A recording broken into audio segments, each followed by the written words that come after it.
پاکستان میں پہلا blood bank قائم کرنے والی عظیم شخصیت کون؟ ایک اسپتال بھی کھولا جس میں کوئی کیش کاؤنٹر نہیں تھا، کیا سب کا مفت علاج ہوتا ہے؟ زبردست کالم۔ پیر فاروق بہاؤالحق اپنے کالم میں غریب لوگوں کی بے لوث خدمت کو اپنی زندگی کا واحد مقصد بنانے والی عظیم شخصیت کو زبردست خراج تحسین پیش کرتے ہیں۔ وہ لکھتے ہیں کہ دنیا میں 2 طرح کے لوگ ہوتے ہیں، ایک وہ جو ہمیشہ مسائل کا رونا روتے ہیں، وہ بلیم گیم کے عادی ہوتے ہیں، ان کی زبان پر ہر وقت شکوہ رہتا ہے۔ دوسرے قسم کے لوگ وہ ہوتے ہیں جن کی زبان پر کبھی شکوہ شکایت نہیں ہوتی، وہ مسائل سے آگاہ ہوتے ہیں لیکن ان کی نظر موجودہ وسائل اور اللہ کی ذات پر بھی ہوتی ہے۔ وہ سراپا توکل ہوتے ہیں، وہ شکوہ کرنے کے بجائے اپنے حصے کا کام کرتے ہیں، وہ ظلمت کا تذکرہ کرنے کے بجائے ظلمت دور کرنے کا اہتمام کرتے ہیں۔ وہ ایک ایسا کندھا ثابت ہوتے ہیں جہاں پورا معاشرہ اپنا سر رکھ کر رو سکتا ہے۔ وہ ایک ایسی ماں کی گود کی مانند ہوتے ہیں جہاں اگر بچے اپنے دکھ بھول جاتے ہیں۔ وہ دکھ، درد اور تکلیف کو دیکھ کر بے چین ہوتے ہیں لیکن محض بے چین ہونے کے بجائے دکھ کا مداوع کرتے ہیں، درد دور کرتے ہیں، آنسو صاف کرتے ہیں اور معاشرے کے لیے خیر اور فلاح کا اہتمام کرتے ہیں۔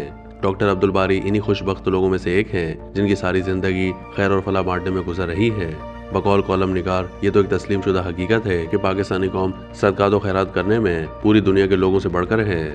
تاہم ڈاکٹر عبدالباری کا انڈس اسپتال پاکستانی قوم کی سخاوت کا ایک منہ بولتا ثبوت ہے۔ آپ 1981 میں ڈاؤ میڈیکل کالج میں داخل ہوئے۔ 1987 میں سولجر بازار میں جب بم دھماکہ ہوا تو ڈاکٹر عبدالباری اپنے دوستوں کے ساتھ مل کر زخمیوں کا علاج کرتے رہے۔ زخمیوں کی قسم پرسی اور لاشوں کی بے توقیری نے انہیں بے چین کر دیا، لہٰذا انہوں نے طے کیا کہ سرکاری اسپتال کی ایمرجنسی کو بہتر کرنے کی کوشش کی جائے۔ یہ نقطۂ آغاز تھا۔ اس کے بعد مڑ کر پیچھے نہیں دیکھا۔ انہوں نے سرکاری اسپتال کی ایمرجنسی کے لیے 32,74,000 روپے جمع کیے، جن میں سے 24 لاکھ روپے اسکول کے بچوں نے اپنی جیب خرچ سے جمع کر کے دیے تھے۔ انہوں نے پیشنٹس ویلفیئر ایسوسی ایشن کی بنیاد رکھی اور اندرون سندھ اور کراچی کے مختلف لوگوں سے آئے ہوئے مفلوک الحال اور مفلس لوگوں کے علاج کا بندوبست کیا۔ پیر فاروق بہاؤالحق ڈاکٹر عبدالباری سے متعلق مزید لکھتے ہیں کہ یہ پہلی شخصیت ہیں جنہوں نے پاکستان میں سب سے پہلے بلڈ بینک کا تصور دیا۔ ماضی میں بلڈ ڈونیشن دینے والے اکثر پیشہ ور نشئی لوگ ہوتے تھے۔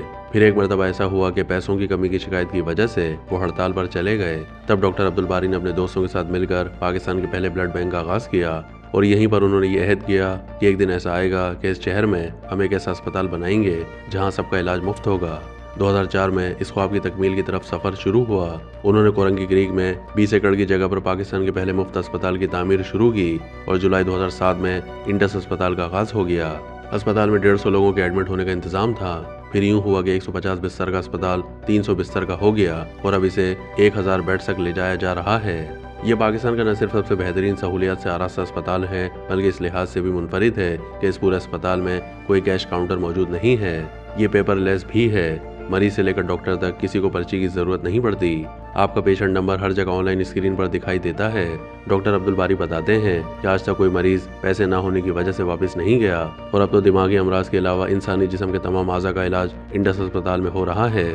بچوں کے کینسر کا جدید علاج بالکل مفت دستیاب ہے۔ اسپتال کا سالانہ بجٹ 57 ارب تک پہنچ چکا ہے۔ ڈاکٹر عبدالباری کے مطابق انڈس ہیلتھ سروسز کے پلیٹ فارم سے روزانہ کا خرچ 5 کروڑ روپے ہے اور مزے کی بات یہ ہے کہ اس خطیر رقم کا 92% پاکستان اور اس کا بھی 50% سے زیادہ کراچی پورا کرتا ہے۔ کالم نگار کے مطابق ڈاکٹر عبدالباری بتاتے ہیں کہ ڈونیشن دینے والے 70% لوگ اپنا نام نہیں بتاتے بلکہ اپنا نام عبداللہ بتا کر کروڑوں کی رقم جمع کرواتے ہیں اور جنت میں اپنے لیے پلاٹ بک کرواتے ہیں۔ اس وقت انڈس اسپتال کی زیر ملکیت اور زیر انتظام متعدد اسپتال ملک کے مختلف حصوں میں موجود ہیں۔ ڈاکٹر عبدالباری کو صدارتی ایوارڈ کے علاوہ کئی ایوارڈ مل چکے ہیں لیکن ہمارے نزدیک اگر ایوارڈ نہ بھی ہوں تو ان کے قدم و مقام پر کوئی فرق نہیں پڑتا۔ ایک ایسا ملک جہاں ایک مہینے کے دوران میڈیکل ٹیسٹ کی فیسوں میں مزید 5.36% اضافہ ہوا، کلینک سورسز میں 4.28%، ڈینٹل سروسز میں 2.22% اور اسپتال 13.09% تک مہنگے ہوئے، جبکہ ادویات 17.48% اور دیگر صحت سہولیات 1.27% تک مہنگی ہوئیں۔